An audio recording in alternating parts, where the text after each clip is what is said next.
Hello and welcome to Business Arena on TVP World. I'm your host, Marie Cato. Join me for the latest business headlines of the day. The European Union and India have agreed on Friday to work on concluding a free trade agreement by the end of 2025. This breakthrough comes on the heels of US President Donald Trump's tariff threats. Speaking in the Indian capital, European Commission President Ursula von der Leyen said she expects the deal to boost cooperation across several sectors, including pharmaceuticals, semiconductors and defence. The talks, which have been resumed after stalling back in 2021, come amidst the growing threat of 25% US tariffs. In 2023, the EU was India's biggest trading partner, accounting for nearly 125 billion euros in goods. Big news from the port of Gdańsk, where a new container terminal is almost ready. The freshly built dock completed trial operations earlier this week by servicing the ship, marking an important step toward expanding the terminal's capabilities and boosting Poland's maritime ambitions.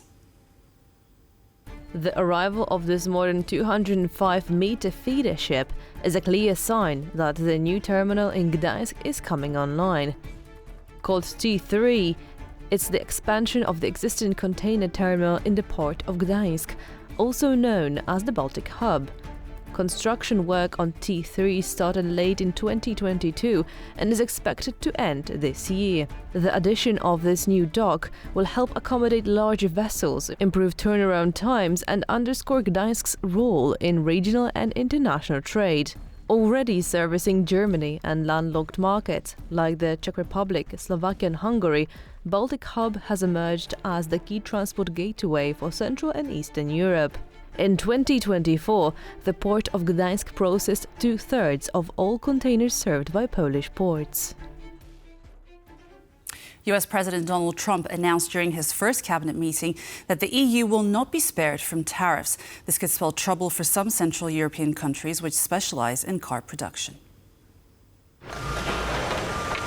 The EU and its automotive sector are set to become the next target for Donald Trump's tariffs. We have made a decision. We'll be announcing it very soon, and it'll be 25%, generally speaking, and that'll be on cars and all other things.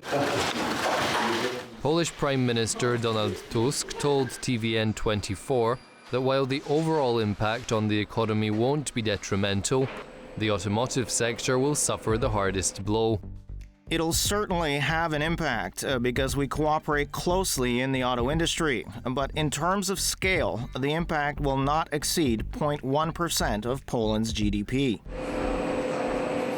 Tusk added that Slovakia and Hungary, countries which exports revolve around the automotive sector, will be affected most. And according to EU officials, the Czech Republic is in the same boat. Of course, for the Czech Republic and Slovakia, these are huge numbers. And of course, the issue of the automotive industry was one that we addressed very intensely and for a very long time. Despite these concerns, the European Commission remains hopeful that a consensus can be reached through dialogue. If that fails, the 27-nation bloc is certain it will retaliate. Ever since Donald Trump re-entered the White House, the prospect of his protectionist economic policies have been looming on the European horizon. On the bottom line, we'll explore how the Czech automotive sector is reacting to this ever more realistic prospect. Stay with us to find out more after the news. When it comes to basics, rail transport has largely stayed the same since its inception. But there is a small company in Poland that wants to change this. Imagine a self-driving car, but on rail. This is what the Polish startup Nevomo is trying to make possible.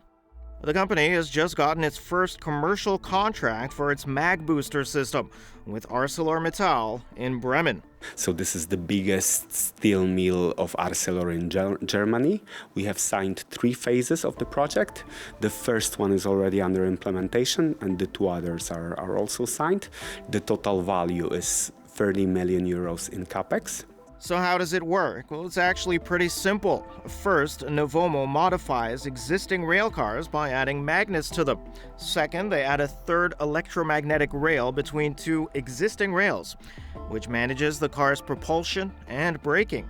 Pączek imagines thousands of individual freight cars moving autonomously and on demand along Europe's more than 2 million kilometers of track, finally sending the logistics industry into the 21st century. It's for the first time in history we can move wagons without locomotives, and we reduce the braking distance by a magnitude of 4. So we double the capacity, and we have frequency and flexibility of car transportation, of road transportation on rail. Now, with the kind of energy efficiencies the system achieves, Nevomo's take-home should be substantive. And here we win by a level of magnitude. With battery locomotives, per ton-kilometer moved, we use 10 times less energy.